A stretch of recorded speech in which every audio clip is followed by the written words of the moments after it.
Hello my lovelies, it's Shelby. Welcome back to my channel, and today we are talking about my sixth disorder that I was diagnosed with, and it's also the most recent disorder that I was diagnosed with, and that is one that most people are probably the most familiar with, and it is also quite common, and it's insomnia.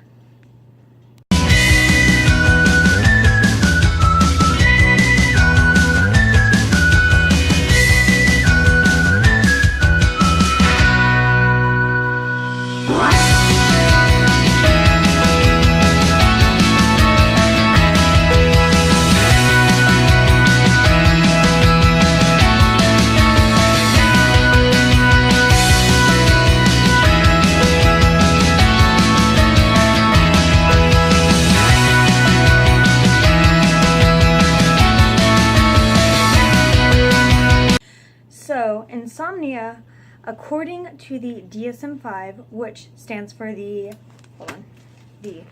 Diagnostic and Statistical Manuals for Mental Disorders, 5th edition, which is this. According to the DSM-5, insomnia is a sleep-wake disorder, so it is a sleeping disorder, that is characterized by the inability to fall asleep or the consistent waking up during sleep with increased difficulties of being able to fall back asleep. That is insomnia, and I have insomnia. And the my eyelashes are falling off. Oh! The awareness ribbon color for insomnia is my second favorite color, and my favorite color to wear, and that is black. I love it. So, insomnia. Insomnia is very common. More than 3 million people in the US have been diagnosed with insomnia, and it is a lifelong disorder. So, yeah. But, I'm gonna put this up now. So, let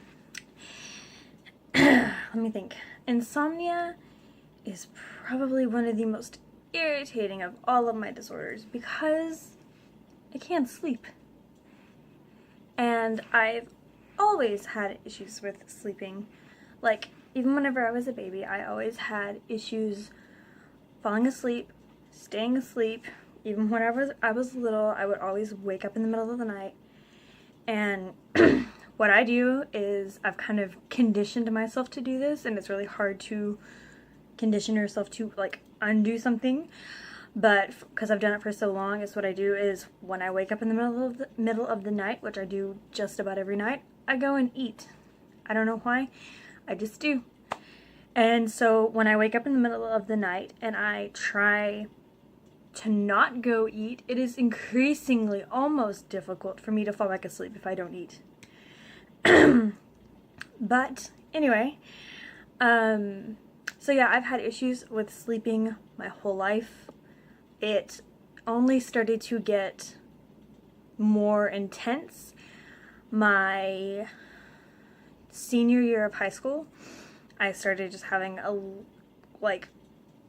harder time falling asleep. Like, I'd be kind of tired, but I would just lay in bed and just try to sleep, but not be able to, and I'd fall asleep at, like, maybe not 9:30, but like 10, which really to me isn't that late, especially now. But for me back then, that was pretty late. And then I would wake up at around 3 in the morning, 4 in the morning, 5 in the morning, 3 or 4 in the morning. That's usually when I would wake up, and I couldn't go back to sleep. So I just sit there, and I would usually go eat, or I would. This is my dog, Luna. Hi, baby. She's sad because I'm washing my bedclothes, so she can't hide under the covers. Anyway, so yeah, that was my issue, and I will admit that I do sleep with the TV on, but I've always slept with the TV on. Like, always. Before I even had issues really, like, sleeping, I slept with the TV on. That's what she does if there's no covers. She will hide herself under the pillow. That is her pillow. Look at her, look at her. Oh my god, she's so cute. Anyway, but like when the TV is off, I legitimately cannot sleep. I cannot sleep. How do I word this? My issues sleeping do not stem from having the TV on. There's tons of people that sleep fine with the TV on. Like I know like sleep hygiene, but that's not what's causing this. Like I'm an insomniac. The TV has really nothing to do with it. I cannot sleep without the TV on. I can, but it is so much harder, and it's not good sleep. Not that the sleep I get with the TV on is great, but it's like I'd be better off not sleeping. And the only time that I really can sleep when there's no TV is when I'm in a car. Like I fall asleep in the car really easily. But even then I usually listen to music or something. I have to have some noise and some source of light. It can't be pitch black. It can't be dead silent. I cannot do it. I just toss and turn and try to sleep. It's so hard. I can't do it. I can't do it. So I will say that, like, I have the TV on all the time. But like I said, that has nothing at all to do with my insomnia. Which brings me a little bit. So I did a video when I had my sleep study done, which was last month sometime. And the guy made a big deal about me sleeping with the TV on, and because it's, you know, you're not supposed to do that, you can't sleep with the TV on in the room. So I had such a hard time sleeping. I like set the timer on the TV for as long as I possibly could have it on, and I took my sleeping medicine really early, so I'd be like, hopefully I can just fall asleep, you know, before the timer goes off, which of course did not happen. So I tried to sleep with it off, and I was like, you know, I can't. I had all these wires connected to me, so it was already kind of uncomfortable, and I was like, I can't, this is so much harder. So I got my phone and I played music, but the music kept like stopping for me, so that I would have to like push play again. So it was awful. Anyway, I have my sleep study consultation today, so I thought it's pretty fitting that I'm doing my video on insomnia today, and I have like review my results from my sleep study today. So I will tell you guys what happens with that. My thoughts is they're probably going to be like, you have insomnia, and I'm going to be like, great. Is that it? But yeah. So my journey with insomnia is a little different than most people, I feel like, because I feel like what really brought mine out was a side effect of the treatment that I stopped. So I've said it multiple times. My bone disease, which is my like dominant chronic illness, it's the one that gives me the most issues. It's the one that, yeah. Anyway, so the treatment that I've been getting for about 3 years, maybe 2.5, 3 years, for my bone disease, to help strengthen my bones and to help with my very constant, very awful bone pain. It's called permidronate, and I stopped permidronate. My last infusion was a year ago in June or July. I think it was a year ago. It was a year ago in July. And it was because I had been having these really weird things happening. Like I started gaining a ton of weight, and I was actually like exercising. I was eating better, and I was gaining all this weight, and I was like, this makes no sense. And then I was having really hard time sleeping in my freshman year of college, which is when all of the side effects kind of started to come to like a head. I was like, I can't sleep. It is so hard for me to sleep. And I thought maybe it was just because I was in college, but I couldn't figure it out, and my hair was falling out like really bad. What else? I had some heart problems. I had I forget what it's called, but My heart rate would just like pick up really like suddenly, like it'd be really fast and I'd just be sitting there and then it would slow back down. It still does that sometimes, but that was a symptom. There's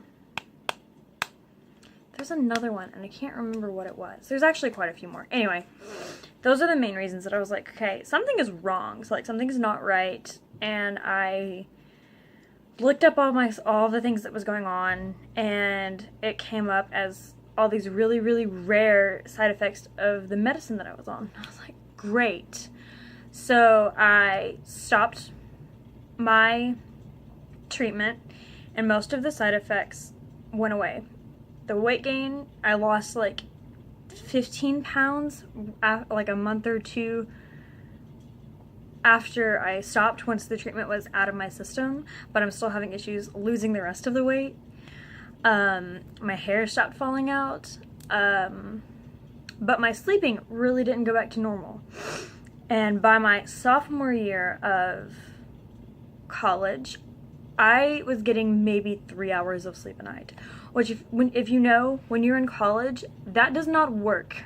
Like, I know college students, like we're notorious for having awful sleeping habits, but for me, being like a psychology major and having to use my brain so much, and it just, oh my gosh, it was so hard for me. My grades were suffering.